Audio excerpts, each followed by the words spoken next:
Good evening, and welcome to our Transitus service. You have the programs with you. We ask you to take them with you and bring them back tomorrow morning for liturgy. Also, as you leave church, Lady Jacoby has made some almond cookies for us. So we ask you to pick up some almond cookies. There are some brown cookies on the tray. They are made with almond flour for those who have glucose problems.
I, the spirit of Lady Clare, greet you on this holy evening. I welcome you to this commemoration of the death of our beloved Francis. Tonight, my heart is filled with memories.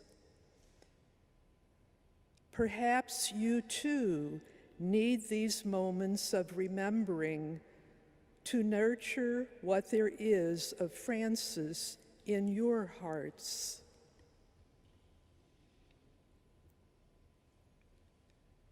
I myself was not present for that sacred moment of death.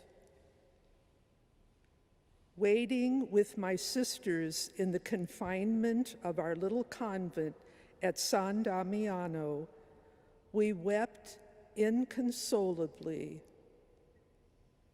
It was clear that our beloved Francis would never again visit us alive. It seemed impossible for us to think of life without him. We were left feeling abandoned and desolate, so very far away. We took comfort in knowing that Francis was happy to greet Sister Death. This had become the one desire of his life during those last years. It seemed that his blindness and suffering had left him with nothing but a fierce, insatiable longing to be with the crucified Jesus. To know the Lord and to feel what he had felt was all that Francis wanted in the end.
I, the spirit of Brother Angelo, share with you my memories of the death of our Holy Father Francis.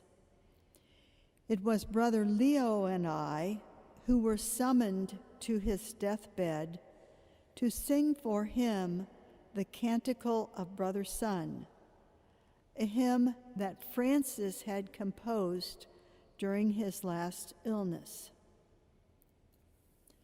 I was there with the brothers when Francis asked that a book of the Gospels be brought to him and that the account of the Last Supper be read so that he could recall the manner in which Jesus said farewell to his friends. Seeing us gathered about him, weeping bitterly, he longed to console us as his death drew near.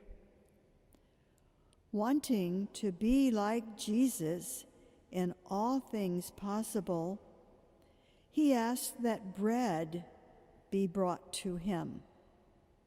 He blessed it, broke it, and gave a small piece of it to each one of us to eat, so that we might find comfort and strength in this simple, familiar action.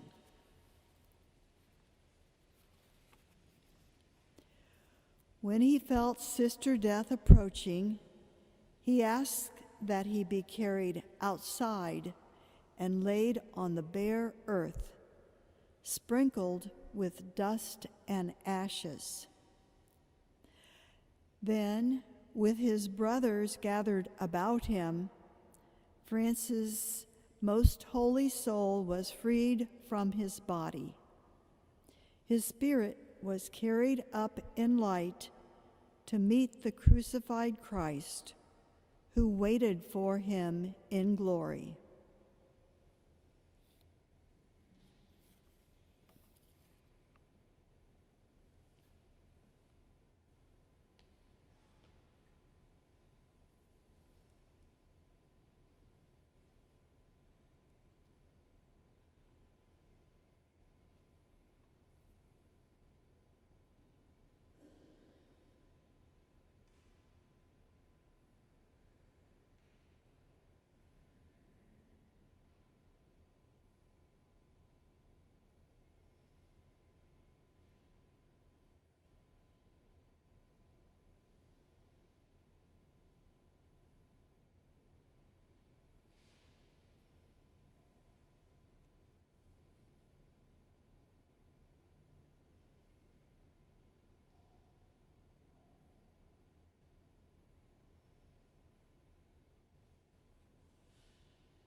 I remember that Francis died after sundown.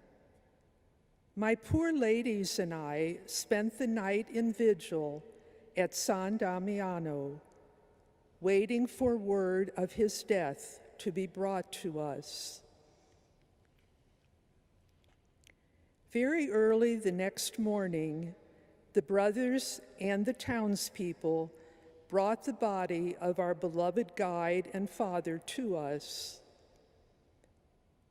We heard their chanting long before we could see their burning torches and waving palms.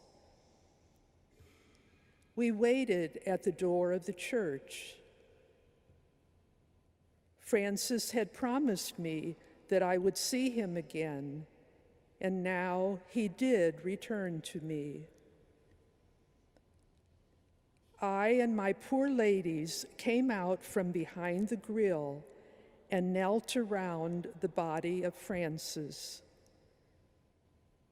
We kissed the wounds of his feet, of his hands, and his side. It was my last meeting on earth with my living crucifix.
I, the spirit of Lady Jacoba, treasure in my heart so many memories of the Blessed Francis. I was graced by God through the merits and words of Blessed Francis, and moved to tears when I heard a voice in prayer urging me to go to visit Father Francis. The brother who came to the gate to let me in seemed shocked to see me. It seems he was on his way to deliver a letter to me in which Father Francis was asking me to come, and there I was. I knew I was supposed to be there, but the brother was hesitant to let me in, since women were not allowed in the cloister, out of respect and devotion for the brothers. Francis, however, wanted me to come. As I entered, I saw Blessed Francis and could not help myself. I cried many tears in his presence. It amazed me that I brought with me exactly what he had wanted: a gray-colored shroud cloth and the ingredients for Father Francis' favorite almond cookies. The voice during prayer encouraged me to bring these gifts along with candles and incense. On the day that I made these cookies, Blessed Francis wanted to eat. He ate only a little of the cookie, however, since he was near death. From the cloth I brought, the brothers made him the tunic in which he was buried. Even though I shed so many tears when he passed, it was such consolation for my soul to be so near this holy man when he lay dying. It was a privilege to bring the gifts to honor and venerate the glorious and holy body of God's servant, the saint.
In his last will and testament, our Father Francis expressed his great hope that we, his followers, would obey the spirit of the rule with faithful hearts.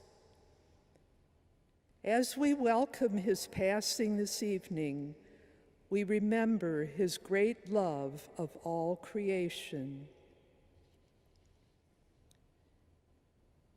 In the rising of the sun and its going down, we remember him. In the blowing of the wind and in the chill of winter, we remember him. In the opening of buds and in the rebirth of spring, we remember him. In the blueness of the sky and in the warmth of summer, we remember him. In the rustling of leaves and in the beauty of autumn, we remember him. In the beginning of the year and when it ends, we remember him. When we are weary and in need of strength, we remember him. When we are lost and sick at heart, we remember him. When we have joys we yearn to share, we remember him. So long as we live, he too shall live, for he is now part of us as we remember him.